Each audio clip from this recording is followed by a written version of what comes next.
Movie की शुरुआत में हम केंटारा नाम के एक एक्टर को देखते हैं जो कि एक काफी बड़ी कंपनी में अच्छी पोस्ट पर जॉब करता है और एकी नाम की लड़की के साथ वो रिलेशनशिप में होता है। लेकिन वो दोनों शादी नहीं करना चाहते थे बल्कि अपने करियर को लेकर काफी कुछ सोच रहे होते हैं। तभी टीवी पर एक प्रेग्नेंट आदमी को दिखाया जाता है जिसे देखकर केंटारा कहता है कि प्रेग्नेंट जेंट्स को देखकर उसे घिन आने लगती है।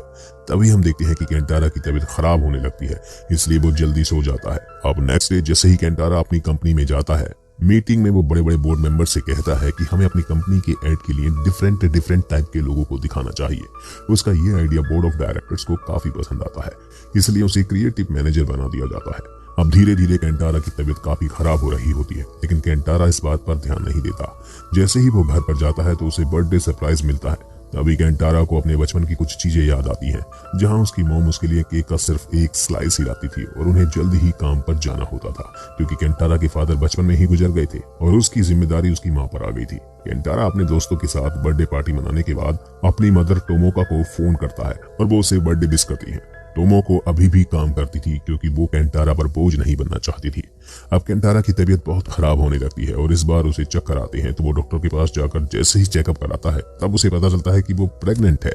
ये बात सुनते ही केंटारा हॉस्पिटल से बाहर आ जाता है और सबसे पहले प्रेगनेंसी टेस्ट किट खरीदने के बाद जब वो घर वापस चेक करने जाता है तो उसका ये शक यकीन में बदल जाता है क्योंकि वो वास्तव में प्रेग्नेंट होता है। अब जब केंटारा ऑफिस में होता है तब टीवी पर एक एड चलाया जा रहा होता है जिसमें वीमेन की कुछ प्रॉब्लम्स बताई जाती हैं कि जब वो ब्रेस्ट फीडिंग कराती हैं तब उन्हें खुद को ढकना होता है।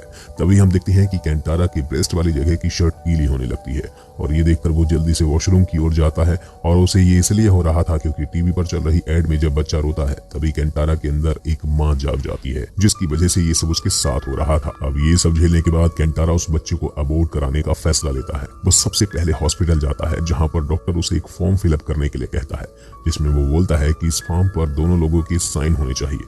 केंटारा एकी को फोन करता है लेकिन वो बिजी होने की वजह से उसका फोन नहीं उठाती, इसलिए केंटारा सीधे एकी के घर पहुंचता है और उसे अपनी प्रेगनेंसी के बारे में सब कुछ सच बता देता है। उसकी प्रॉब्लम सुनकर एकी पहले तो काफी शॉक्ड हो जाती है, लेकिन वो केंटारा को परेशान देखकर अबॉर्शन पेपर पर साइन कर देती है। लेकिन तभी केंटारा की तबीयत फिर से खराब हो जाती है और वो उस फॉर्म पर ही उल्टी कर देता है। इसके बाद एकी अपनी फ्रेंड को केंटारा के बारे में सब कुछ बताती है, जिस पर उसकी फ्रेंड उसे सजेस्ट करते हुए कहती है कि बच्चा होना एक भगवान का गिफ्ट होता है, तुम्हें एक बार इस बारे में सोच लेना चाहिए। इसलिए एकी केंटारा से बात करने के लिए जाती है। उसे कहती है कि हमें बच्ची को रखना चाहिए क्योंकि उसे तो बिना पैदा किए ये एक बच्चा मिल रहा था, लेकिन केंटारा उसे रखने के लिए तो बिल्कुल भी तैयार नहीं होता। इसके बाद जैसे ही केंटारा अपने ऑफिस पहुंचता है तब उसकी जगह किसी और इंसान को दे दी जाती है क्योंकि उसका बॉस का कहना था कि केंटारा की इतनी छुट्टी लेने की वजह से उस पर विश्वास नहीं किया जा सकता। अब तो केंटारा इस बच्चे से किसी भी हाल में छुटकारा पाना चाहता था, इसलिए उसकी प्रॉब्लम्स जानकर एकी भी फॉर्म पर फिर से साइन कर देती है। जैसे ही केंटारा हॉस्पिटल पहुंचता है तो उसे पता चलता है कि बच्चा 12 हफ्तों का हो चुका है और उसे अबॉर्शन के लिए परमिशन मेयर से लेनी होगी। लेकिन जैसे ही केंटारा की नजरें सोनोग्राफी पर पड़ती हैं तो उस बच्चे को देखकर उसका मन पिघल जाता है। तभी उसे अपने बराबर पर बैठा हुआ एक मियांजी मिलता है जो कि खुद भी प्रेग्नेंट था और वो अपनी प्रेगनेंसी को लेकर बेहद खुश था।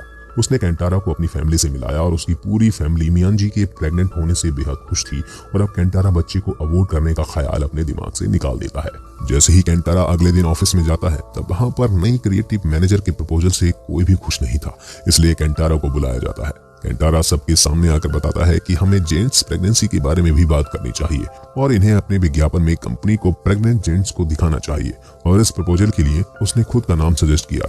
ये प्रपोजल सभी बोर्ड मेंबर्स को काफी पसंद आया और अब विज्ञापन के लिए केंटारा का नाम सजेस्ट कर लिया गया। इसके बाद केंटारा एकी के पास जाता है और उसको बताता है कि मैंने बच्ची को अबॉर्ट करने का प्लान ड्रॉप कर दिया है। ये सुनकर एकी काफी खुश होती है, लेकिन वो अभी भी शादी करने से मना करती है और साथ ही वो कहती है कि इस बच्चे को हम दोनों बहुत प्यार से पालेंगे। अब हर जगह पर केंटारा के ऐड दिखाए जाने लगे थे और इन्हें देखकर वो बहुत खुश था और रातों ही रात काफी फेमस हो गया था। लेकिन केंटारा अभी भी अपने आसपास के लोगों से घुल मिल नहीं पा रहा था। सब लोग जेंट्स प्रेगनेंसी को काफी अप्रिशिएट तो कर रहे थे, लेकिन वो केंटारा के साथ एक बेहद ही अजीब सा व्यवहार कर रहे थे। ये देखकर केंटारा काफी परेशान हो जाता है और वो खुद अपना दुख बांटने के लिए मियांजी के पास जाता है। मियांजी उसे कहता है कि शुरुआत में मुझे भी इन सब चीजों का सामना करना पड़ा था, लेकिन अब मुझे आदत हो गई है। और साथ ही वो केंटारा को सजेस्ट करता है कि हमें एक ऐसी वेबसाइट बनानी चाहिए जहां पर हम सभी प्रेग्नेंट जेंट्स एक जगह पर मिलें और अपनी प्रॉब्लम साझा करें। मियांजी की ये सलाह केंटारा को बहुत पसंद आती है और अब केंटारा एक वेबसाइट बनाता है जहां पर उसके साथ रातों रात ही बहुत सारे लोग जुड़ जाते हैं। केंटारा के प्रेग्नेंट होने की खबर से उसकी मॉम बिल्कुल भी खुश नहीं होती है और उसके बाद जब अपनी मॉम से मिलकर अपने डैड के बारे में पूछता है वो उसे कुछ नहीं बताती बल्कि बात को घुमा देती है। इसके साथ ही हम एकी को देखते हैं जिसे अपनी बहन की शादी में अपने घर पर जाना होता है, लेकिन उसके डैड और उसकी नहीं बनती और वो इस बात से काफी परेशान थी।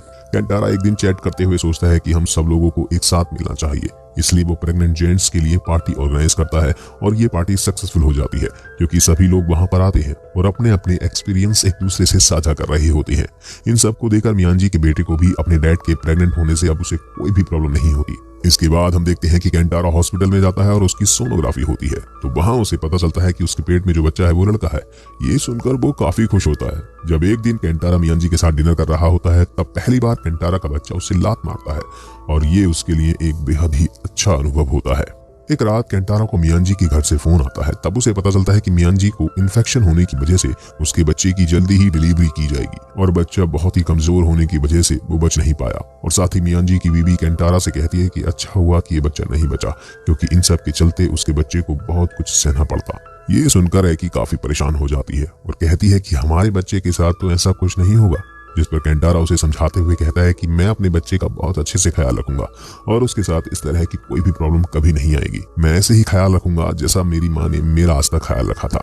अब एकी अपनी बहन की शादी में एक घर पर चली जाती है। वहां जाकर उसके डैड उसे काफी ताने मारते हैं और उससे कहते हैं कि तुम हमेशा अपना ही सोचती हो और इसी वजह से तुमने अपनी शादी नहीं की है।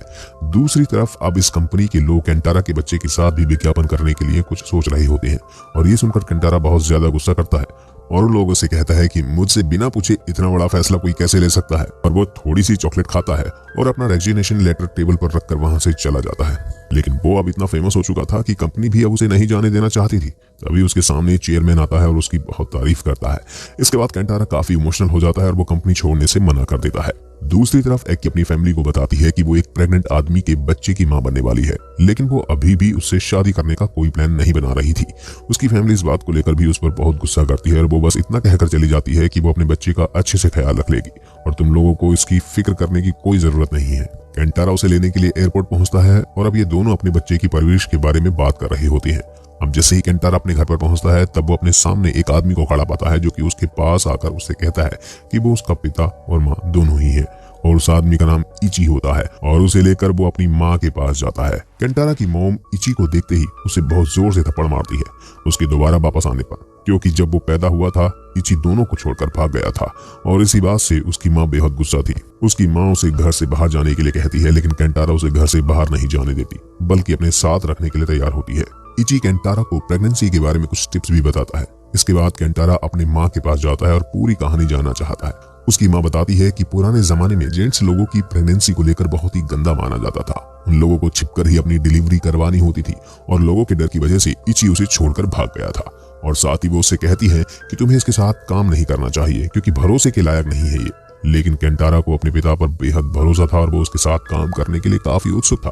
दूसरी तरफ एकी को सिंगापुर में एक बहुत अच्छी जॉब का ऑफर मिल जाता है और वो ये बात केंटारा को बताती है। केंटारा उसे कहता है कि अगर तुम्हें हमारे बच्चे की परवरिश करनी है तो तुम्हें ये प्रपोजल नहीं लेना चाहिए। इसके बाद हम देखते हैं कि केंटारा के घर के सामने काफी लोग आते हैं और उस पर चीट करने का आरोप लगाते हैं। दरअसल ये उस कंपनी के लोग थे इची जिनके पैसे लेकर भाग गया था। केंटारा का साथ देने के लिए मियांजी की वाइफ और उसकी माँ आती है क्योंकि ये न्यूज चारों तरफ फैल चुकी थी और केंटारा की माँ उससे कहती है कि इची ने सारे पैसे अब तक जुए में लगा दिए होंगे। केंटारा उसे ढूंढते हुए एक ऐसी जगह पर पहुंचता है जहां इची जुआ खेल रहा होता है। जैसे ही वो वहां पहुंचता है तो इची उसे सारे पैसे लौटा देता है और केंटारा से कहता है कि उसे भागने की आदत पड़ चुकी है, इसलिए वो काम नहीं कर सकता। दूसरी तरफ एकी सिंगापुर चलने के लिए निकल पड़ती है और वो केंटारा से कहती है कि बीच बीच में आती रहेगी और बच्चे की परवरिश भी अच्छे से करेगी। और दूसरी तरफ कंपनी ने भी केंटारा को बाहर निकालने का फैसला कर लिया था क्योंकि केंटारा एक दिन प्रेस कॉन्फ्रेंस करता है और वो अपने पिता के बारे में सब कुछ बता देता है। इसके बाद वो जैसे ही चलने लगता है तभी बेहोश हो जाता है, इसलिए उसे हॉस्पिटल में एडमिट कराया जाता है जहां पर एकी और इची को लेकर केंटारा की मॉम पहुंचती है क्योंकि केंटारा के लिए ये काफी क्रूशियल टाइम था और अब केंटारा की डिलीवरी होती है जिसमें वो बेटे को जन्म दे देता है।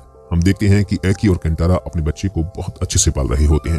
कुछ दिनों के बाद केंटारा को अपने सपने पूरे करने के लिए सिंगापुर जाने के लिए कह देता है और वो हर रोज अपने बच्चे से वीडियो कॉल के जरिए जुड़ी रहती है। अब लोगों का नजरिया भी धीरे धीरे बदलने लगता है और अब लोग जेंट्स प्रेगनेंसी को लेकर सीरियस हो चुके होते हैं। उनकी प्रॉब्लम्स को समझते हुए उनके साथ बेहद ही अच्छा व्यवहार करने लग जाते हैं और इसी के साथ ये मूवी